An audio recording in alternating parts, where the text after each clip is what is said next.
दारूच्या घटना, जे ड्रायव्हर दारू पिऊन गाड्या चालवतात, ह्या फार आमच्याकडे तक्रारी आहेत. तर आता नवीन एक अशी मशीन आलेली आहे की तुम्ही जर ड्रायव्हर सीटवर बसला तर ती गाडीच चालू होणार नाही.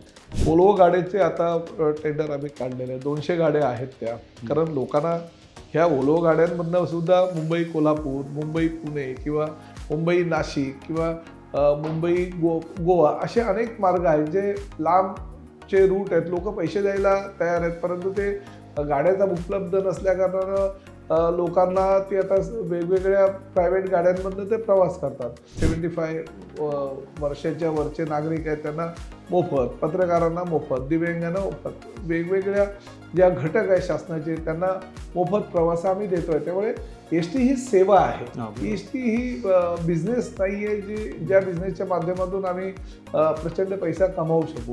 मी हा विचार करतो की 2035 साली महाराष्ट्र हा एकमेव राज्य असं ठरेल देशातलं की त्या एस टी महामंडळाच्या सर्व गाड्या ह्या इलेक्ट्रिक असतील. आणि त्यासाठी मी आतापर्यंत ज्या असलेल्या गाड्या आणि भविष्यामध्ये ज्या 8,000 गाड्या घेतोय त्या टप्प्याटप्प्यात मी 2035 पर्यंत ह्या इलेक्ट्रिक बसमध्ये त्याचं रूपांतर करणार आहे.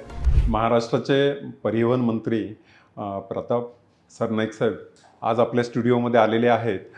नवशक्ती कार्यालयात आपलं स्वागत. आपण डायरेक्ट प्रश्नाला सुरुवात करू. पहिला प्रश्न असा आहे की हे जागतिक युद्ध सध्या सुरू आहे, तर युद्धजन्य परिस्थिती आहे, तर याचा आपल्या महाराष्ट्राच्या परिवहन व्यवस्थेवर काही परिणाम होतोय का? नाही, शेवटी जागतिक स्तरावरचे काही जे धोके असतात त्याला अनुसरून प्रत्येक देशाला त्याचा अनुभव येतच असतो. आणि भारताच्या लोकसंख्येच्या दृष्टिकोनातनं भारतामध्ये जे काही ह्या आखातून देशातून येत असलेलं पेट्रोल, डिझेल म्हणजे तेल किंवा त्याचबरोबर काही इतर पदार्थ, त्यामुळे निश्चितपणे हा परिणाम परिवहन व्यवस्थेवर होत असतो. डिझेल आणि पेट्रोलचे भाव केंद्र सरकारनं जाहीर केलेलं आहे की ते वाढणार नाही, परंतु गॅस मात्र फार कमी प्रमाणात मिळत असल्याकारणानं हॉटेल रेस्टॉरंट्स बंद होण्याच्या मार्गावर आहे.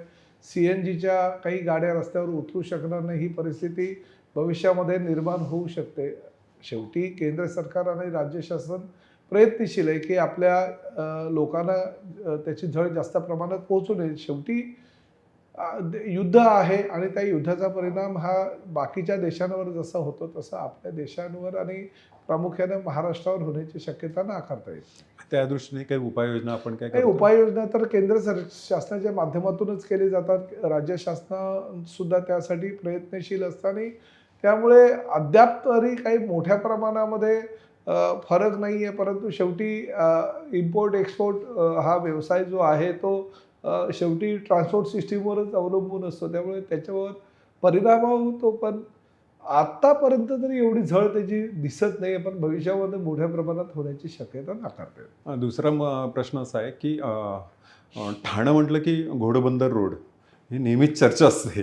तर हा जो प्रश्न आहे हा कायमस्वरूपी कसा सुटेल या दृष्टीने काही नाही, निघेल ना. आपण प्रयत्न करतोय. आता तुम्ही घोडबंदर रोड जर पूर्वी बघितलं तर तो रोड होता फक्त 42 मीटर, परंतु खरं DPमध्ये तो रोड होता 60 मीटर. मला आठवत आहे की तत्कालीन जे आयुक्त होते आमचे चंद्रशेखर, म्हणजे 1997 साली ज्यावेळेस मी महापालिकेचा नगरसेवक होतो आणि त्याच वेळेस MSRDCनं हा रस्ता बनवायला घेतला होता आणि ते रोड वायडिंग वगैरे त्यावेळेस केलं गेलं होतं. परंतु घोडबंदर रोडवर त्यावेळेस लोकवस्ती मोठ्या प्रमाणात नसल्या कारणानं त्यावेळेस असा निर्णय घेतला गेला की बाबा बाजूला 9 मीटरचे 2 सर्व्हिस रोड करायचे आणि मध्ये हा 42 मीटरचा रस्ता करायचा. परंतु आता मात्र घोडबंदर रोडवरील नागरी वस्ती झपाट्यानं वाढत चालली आहे. मोठ्या प्रमाणात गृहसंकुलं उभी राहत आहेत आणि त्यामुळे त्या सर्व्हिस रोडवर फक्त वाहनतळ म्हणजे पार्किंगसाठी येणाऱ्या गाड्या आणि त्याचबरोबर काही व्यावसायिक हातगाड्या वगैरे उभ्या राहायला लागल्या. त्यामुळे असा निर्णय मी घेतला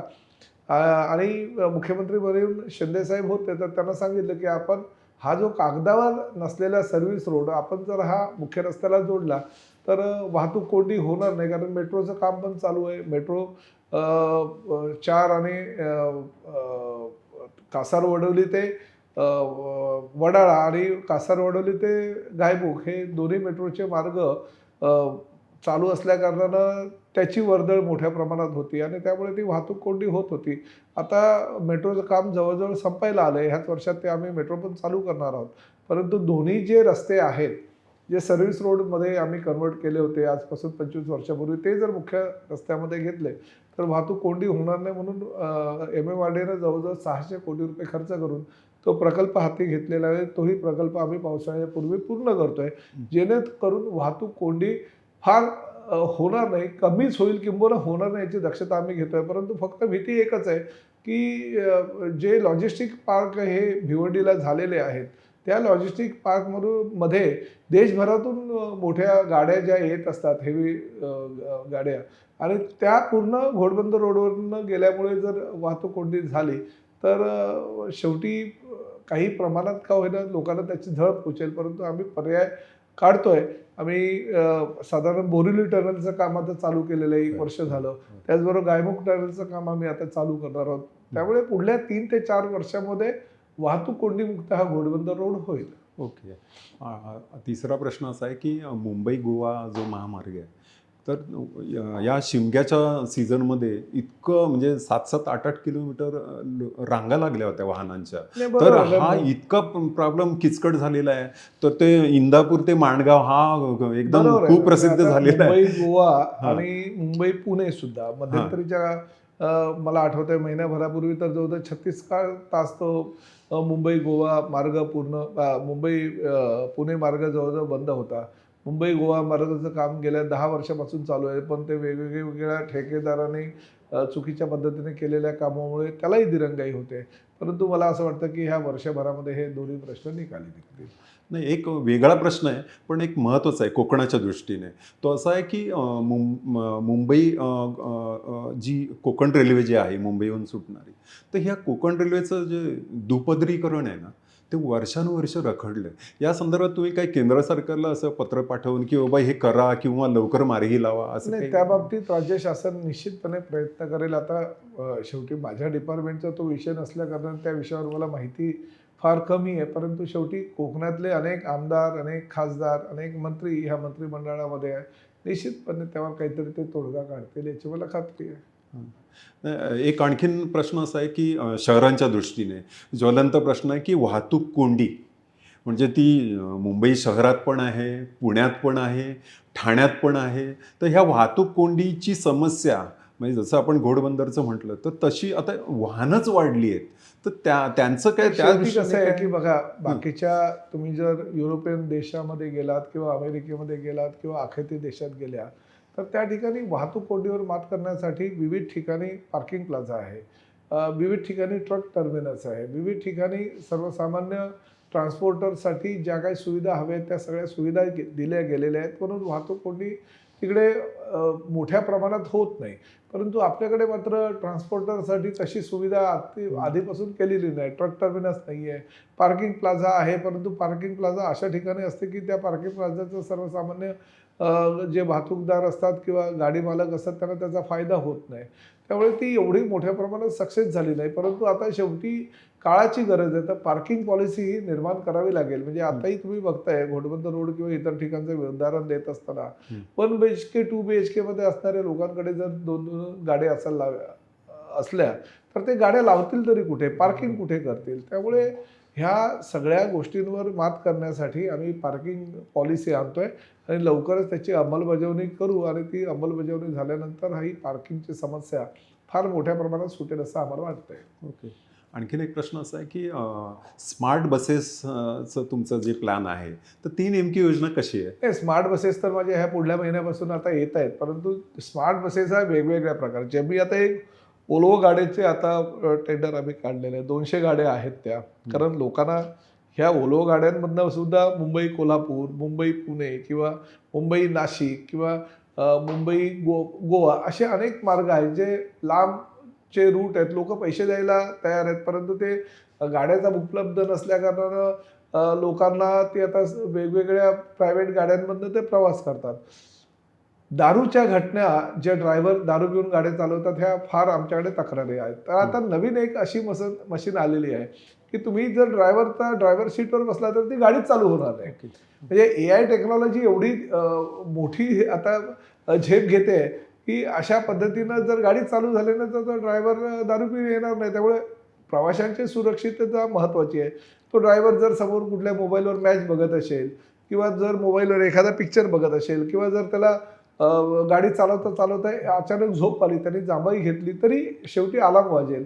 प्रवासी त्या अलर्ट होतील, ते येतील, ड्रायव्हरला जरा थोडेसे सेफ करतील. म्हणजे अशा काही उपाययोजना प्रवासी गाड्यांमध्ये आम्ही आणतोय आणि त्याला स्मार्ट बस असं नाव दिलंय. बाकीच्याही छोट्या ज्या आमच्या टाटाच्या गाड्या आता आम्ही घेतोय 50 सीटर आहेत, त्या 50 सीटरमध्ये GPS यंत्रणा आम्ही लावतोय, CCTV लावतोय, ओके. जेणेकरून प्रवाशांना जास्तीत जास्त सुरक्षितता आम्हाला देता येईल.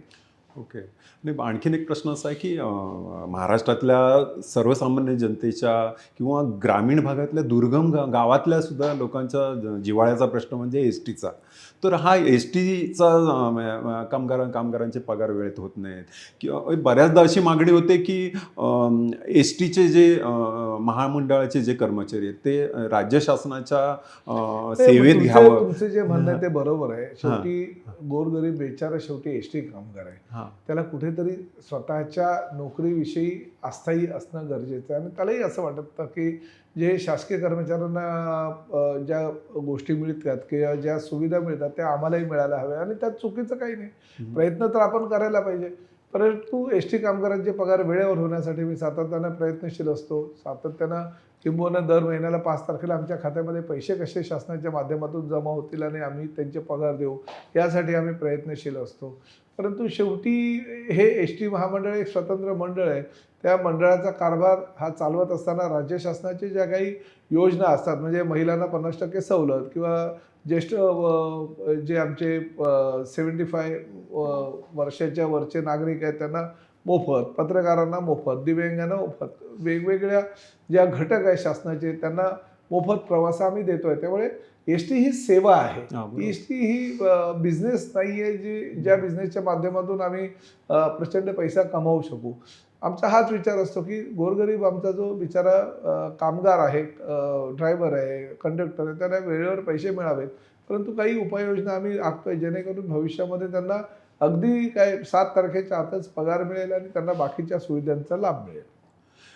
एक प्रश्न असा म्हणजे पर्सनली तुमच्याविषयी आहे की तुम्ही जेव्हा परिवहन मंत्री म्हणून शपथ घेतली तर त्यानंतर तुम्हाला आवडलेले निर्णय असे कुठले सांगता येतील? नाही, भरपूर काही निर्णय आहे. मला म्हणजे मी स्वतः बघा, मी एक व्यावसायिक आहे, राजकारणी जरी असलो तरी शेवटी मला दिलेल्या खात्यामध्ये मी झोकून देणं हे मी माझं कर्तव्य समजतो. आता एकच उदाहरण तुम्हाला देतो की इंडियन ऑइल सारख्या कंपन्या, हिंदुस्थान पेट्रोलियम सारख्या कंपन्या, भारत पेट्रोलियम सारख्या कंपन्या जवळजवळ डिझेल आम्हाला एस टी महामंडळाच्या ज्या काही 14,000 गाड्या आहेत त्यात 3,300 कोटी रुपयाचं डिझेल दर वर्षाला लागतं. मग आता हे डिझेल देत असताना ते सूट देतात की बाबा बाहेरच्या सर्वसामान्य लोकांना जे रेट असतो त्यातनं आम्हाला 2 रुपये 70 पैसे ते सूट द्यायचे. मी अध्यक्ष झाल्यानंतर त्याची बैठक घेतली, ती सूट त्यांनी परत 30 पैसे वाढवली, 3 रुपये केली. परंतु 31 डिसेंबर 2025ला त्यांचा जो करार होता तो संपत होता. मी निविदा प्रक्रिया राबवायला सांगितली. त्यांनी मला येऊन सांगितलं की साहेब नाही, आम्ही तू सूट आता 4 रुपयापर्यंत देतो. मी तर शॉक झालो. मग मी ठरवलं की नाही, 4 रुपये जर तोंडी बोलत असतील तर निश्चितपणे कॉम्पिटिशन यांच्यामध्ये व्हायला हवं. कारण आता नायरासारख्या कंपन्या जे पेट्रोलियम कंपनी आहे, रशियाशी सरकारशी ती संबंधित आहे, रिलायन्ससारखी अंबानीची कंपनी आहे. तर ह्या भाग घेतले ह्या लोकांनी आणि मला आता निविदा प्रक्रिया मी खुली केली. 5 रुपये 14 पैसे डिस्काउंट मिळालं. म्हणजे 200 कोटीपेक्षा जास्त हा महामंडळाचा झालेला नाही. हे सर्वसामान्य जनतेचे प्रश्न आहेत, जनतेचे पैसे आहेत, त्यामुळे त्यांच्यापर्यंत पोहोचवायचं काम मी करतोय. शेवटचा प्रश्न असा आहे की सध्या हवामान बदलाचं संकट खूप वाढलेलं आहे. टेम्परेचर तुम्हाला माहिती आहे आता किती 40 वरती गेलेलं आहे. तर ही सगळी पर्यावरणाचं सगळं हे लक्षात घेता तर पर्यावरणपूरक बसेसच्या दृष्टीने काही? हो, इलेक्ट्रिक बसेसचा तर आम्ही निर्माण करतोच आहे. म्हणजे माझा उद्दिष्ट हा हेच आहे की आता बघा आखाती देशामध्ये युद्धाची झळ जी आहे ती हळूहळू भारताला आणि प्रामुख्याने महाराष्ट्राला आणि त्यामुळे एस टी महामंडळाला पोचणारच आहे. त्यामुळे डिझेल पेट्रोलच्या ऐवजी जर मी इलेक्ट्रिक बस चालवल्या तर त्याचा परिणाम पर्यावरणावर पण होईल आणि माझ्या खात्यामध्ये सुद्धा जे खर्च मी करतोय तो खर्चामध्ये बचत होईल आणि त्यामुळे मी हा विचार करतोय की 2035 साली महाराष्ट्र हा एकमेव राज्य असं ठरेल देशातलं की त्या एस टी महामंडळाच्या सर्वच्या सर्व गाड्या ह्या इलेक्ट्रिक असतील. आणि त्यासाठी मी आतापर्यंत ज्या असलेल्या गाड्या आणि भविष्यामध्ये ज्या 8,000 गाड्या घेतोय त्या टप्प्याटप्प्यात मी 2035 पर्यंत ह्या इलेक्ट्रिक बसमध्ये त्याचं रूपांतर करणार आहे. आज चालणाऱ्या 15 वर्षाच्या बसेस आहेत, त्या बसेस 20 वर्षापर्यंत कशा चालतील आणि 8 वर्ष आता झालेली, अजून 7 वर्षाच्या ऐवजी 12 वर्ष कशा जातील याच्यासाठी मी प्रयत्न करतो. आणि त्यामुळे माझा फायदा होईल आणि माझं महामंडळसुद्धा पूर्ण पर्यावरणपूरक होईल. आणि मी योजना आखतोय 2035 पर्यंत, तुम्ही लिहून घ्या, माझ्या एस टी महामंडळाच्या सर्वच्या सर्व बसेस या पर्यावरणपूरक असतील. प्रताप सरनाईक आपल्या स्टुडिओत आले, त्यांनी खूप छान माहिती दिली. एक तर पहिलं म्हणजे लालपरी जे जिव्हाळ्याचा सर्वसामान्य लोकांचा विषय आहे त्याच्याबद्दल ते बोलले, प्रदूषणाबद्दल बोलले, वाहतूक कोंडीचा प्रश्न कसा सुटा या संदर्भात बोलले. तर एकूणच त्यांचा जो कामाचा आवाका आहे, धडाका आहे, तो असाच चांगल्या पद्धतीने चालू राहावा यासाठी मी तुम्हाला शुभेच्छा देतो. धन्यवाद.